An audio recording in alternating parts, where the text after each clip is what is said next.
மகாராஷ்டிராவில் திருமண வரவேற்பு நிகழ்வில் ஏற்பாடு செய்யப்பட்ட உணவில் விஷம் கலந்துவிட்டு தப்பியோடிய மணமகளின் தாய்மாமா மகேஷ் பாட்டிலை போலீசார் வலைவீசி தேடி வருகின்றனர். பெற்றோரின் எதிர்ப்பை மீறி காதல் திருமணம் செய்து கொள்பவர்களை ஊரை விட்டு விலக்கி வைப்பதும் மணமக்களை பழிவாங்குவதும் இன்றளவும் சில இடங்களில் நடந்து கொண்டுதான் இருக்கின்றன.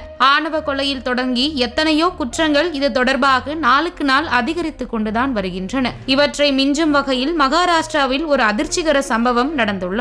உத்ரே கிராமத்தில் வசித்து வருபவர் மகேஷ் பாட்டில். இவரது சகோதரியின் மகள் மகேஷின் விருப்பத்திற்கு மாறாக காதல் திருமணம் செய்து கொண்டுள்ளார். இறுதியில் வீட்டார் இந்த திருமணத்திற்கு ஒப்புக்கொண்டு திருமண வரவேற்பு நிகழ்ச்சியை ஏற்பாடு செய்துள்ளனர். ஆனால் தாய்மாமனான மகேஷிற்கு இதில் துளியும் விருப்பமில்லை. இதனால் ஆத்திரமடைந்த மகேஷ் பழி தீர்த்துக் கொள்ளும் விதமாக திருமண வரவேற்பு நிகழ்ச்சிக்காக சமைக்கப்பட்ட உணவில் விஷம் கலந்து அங்கிருந்து தப்பித்து சென்றுள்ளார். இவர் விஷம் கலப்பதை மண்டபத்தில் கண்ட சிலர் இது குறித்து சம்பந்தப்பட்ட குடும்பத்தினரிடம் தெரிவித்துள்ளனர். இதனால் சுதாகரித்துக் கொண்ட குடும்பத்தினர் விஷம் கலந்த உணவை யாரும் சாப்பிட வேண்டாம் என்று தெரிவித்துள்ளனர். இதனையடுத்து காவல்துறைக்கு தகவல் அளிக்க மகேஷ் பாட்டில் மீது 3 பிரிவுகளின் கீழ் வழக்கு பதிவு செய்து தற்போது தீவிர தேடுதல் வேட்டையில் போலீசார் ஈடுபட்டுள்ளனர். சொந்த சகோதரியின் மகள் தன் விருப்பப்படி திருமணம் செய்து கொள்ளவில்லை என்ற பழிவாங்கும் நோக்கில் தாய்மாமன் திருமண விருந்தில் விஷம் கலந்த இந்த சம்பவம் தற்போது இணையத்தில் பேசுபொருளாக மாறியுள்ளது.